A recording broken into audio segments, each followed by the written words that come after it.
Ваш мозг — отражение всего, что с вами когда-либо происходило.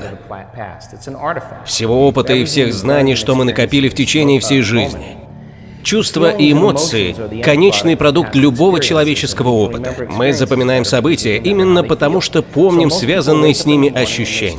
Просыпаясь, большинство из нас начинает думать о проблемах, связанных с определенными людьми, вещами, моментами, местами.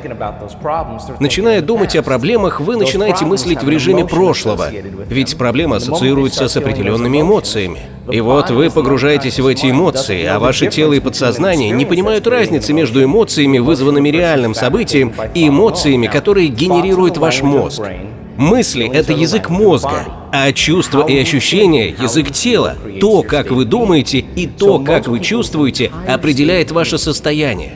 Получается, что большинство людей начинают свой день с погружения в прошлое. Мы можем выбрать, что нас будет определять.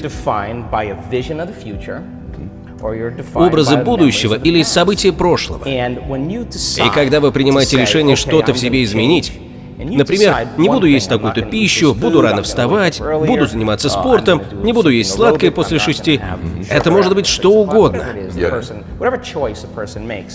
Как только вы приняли решение что-то изменить,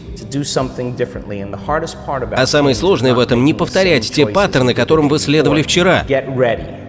Приготовьтесь к тому, что вам будет некомфортно, непривычно. Вы столкнетесь с ощущением неопределенности и непредсказуемости. Вот тут-то и начинается самое интересное. Большинство людей позволяют своему телу контролировать их посредством эмоций и принимать за них решения. Они думают телом: мне проще цепляться за чувство вины, чем воспользоваться возможностью. Лучше я буду бояться, чем доверюсь неизвестности. И когда человек испытывает дискомфорт, тело говорит: «Эй, стой-ка, мы сбились с программы», и начинает воздействовать на разум. Оно говорит: начнешь завтра, тебе не измениться, тебе не хватит денег, ты недостоин, мама говорила, это отец виноват, это бывшая виновата, куча голосов наперебой. Суть вот в чем. Если вы будете верить этим голосам, этим повторяющимся мыслям, они постоянно вертятся в подсознании, просто выход из зоны комфорта заставляет вас осознать их.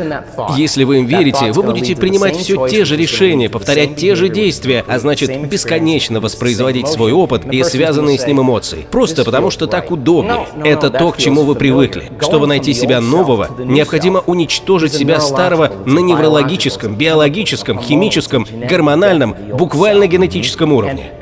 Когда мне говорят: «Я не могу предсказать свое будущее, много неопределенности», я отвечаю: лучший способ предсказать ваше будущее — начать его создавать. И не из того, что есть, а из нового и неизвестного.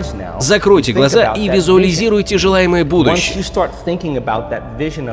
Это сразу активирует креативные центры в вашем мозге. И вы автоматически начнете представлять свои действия в этом будущем. Точно.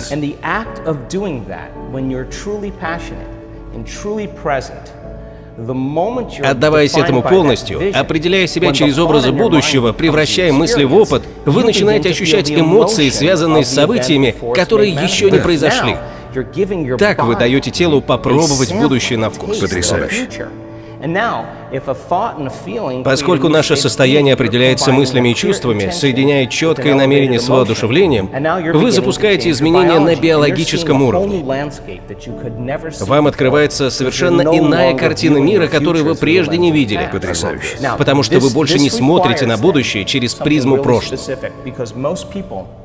Это требует определенных усилий. Большинство ждет богатства, чтобы ощутить изобилие, успеха, чтобы ощутить вдохновение, новых отношений, чтобы ощутить любовь. Я получу это ощущение, как только... Именно. Подумайте об этом. Людям, которые не получают желаемых ощущений, всю жизнь чего-то не хватает. Точно. Они ждут, что что-то вокруг них изменится, и вот тогда они будут ощущать себя лучше. Но если вы не создаете нового себя, значит, вы никуда не двигаетесь, а все ваши мечты, планы и намерения остаются нереализованными. Подумайте, если вы просыпаетесь с ощущением благодарности, воодушевления, целостности, безграничности своих возможностей, вам незачем переживать о том, настанет ваше желаемое будущее или нет. Вы ощущаете себя так, будто вы уже в нем.